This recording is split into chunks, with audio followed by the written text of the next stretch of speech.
السلام علیکم تمام دوستوں کو۔ دوستو میرے چینل کو لائک کیجیے گا، شیئر کیجیے گا، سبسکرائب کیجیے گا۔ دوستو یہ واقعہ خلیفہ بغداد ہارون رشید کے درباری حکیموں میں سے ایک نصرانی طبیب کا ہے۔ خلیفہ بغداد ہارون رشید کے درباری حکیموں میں سے ایک نصرانی طبیب بھی تھا، جو بادشاہ کا بہت ہی معتمد اور منہ چڑھا تھا۔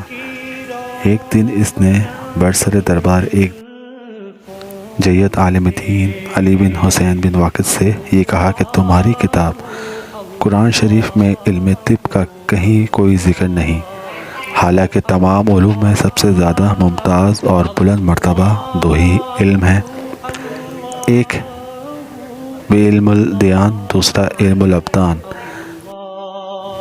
علی بن حسین نے اس کے جواب میں برجستہ فرمایا کہ تمہیں کیا خبر کہ پورا علم طب خداوند قدوس نے قرآن مجید کی صرف آدھی آیت میں جمع فرما دیا ہے۔ نصرانی طبیب نے حیران ہو کر پوچھا کہ بتائیے وہ کون سی آیت ہے؟ علی بن حسین نے فرمایا کہ کلو وشربو ولا تصرفو، یعنی کھاؤ اور پیو اور حد سے نہ بڑھو۔ یہ سن کر نصرانی طبیب ہکا بکا ہو گیا، پھر کہنے لگا کہ اچھا یہ بتاؤ کہ پیغمبر اسلام نے بھی کوئی اصول طب کے بارے میں کچھ ارشاد فرمایا ہے؟ علی بن حسین نے فرمایا کہ ہمارے پیغمبر اسلام حضرت محمد مصطفیٰ صلی اللہ علیہ وآلہ وسلم نے تو بہت کچھ ارشاد فرمایا ہے، مگر تم اس وقت صرف ایک حدیث سن لو۔ حدیث کا ترجمہ یعنی معدہ تمام امراض کی کوٹھری ہے اور پرہیز تمام دواؤں کا سردار ہے، اور ہر جسم سے وہی کام لو جس کا وہ عادی ہے۔ یہ سن کر نصرانی طبیب فرط حیرت سے علی بن حسین کا منہ تکنے لگا اور یہ کہہ کر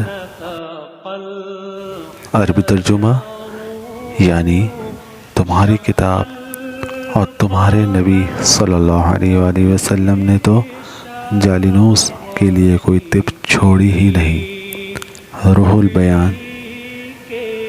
نتیجہ، قرآن مجید تمام علوم کا جامعہ ہے، جیسا کہ حضرت عبداللہ بن عباس رضی اللہ تعالی عنہما کا ارشاد ہے، یعنی قرآن مجید میں تمام علوم موجود ہیں، اور یہ اور بات ہے کہ ان کے سمجھنے سے لوگوں کی عقلیں قاصر ہیں، اور نبی کریم صلی اللہ علیہ وآلہ وسلم کا یہ بھی ایک معجزہ ہے کہ جب بھی کفار نے اس قسم کے سوالات کیے تو اللہ تعالیٰ نے علماء حق کو قرآن مجید سے ایسے جوابات کا الہام فرمایا کہ قرآن کا بول بالا اور کفار کا منہ کالا ہو جاتا ہے۔ تمام دوست اس چینل کو لائک کریں، شیئر کریں، سبسکرائب کریں۔ اللہ تعالیٰ ہم سب کا حامی و ناصر ہوں۔ آمین ثم آمین۔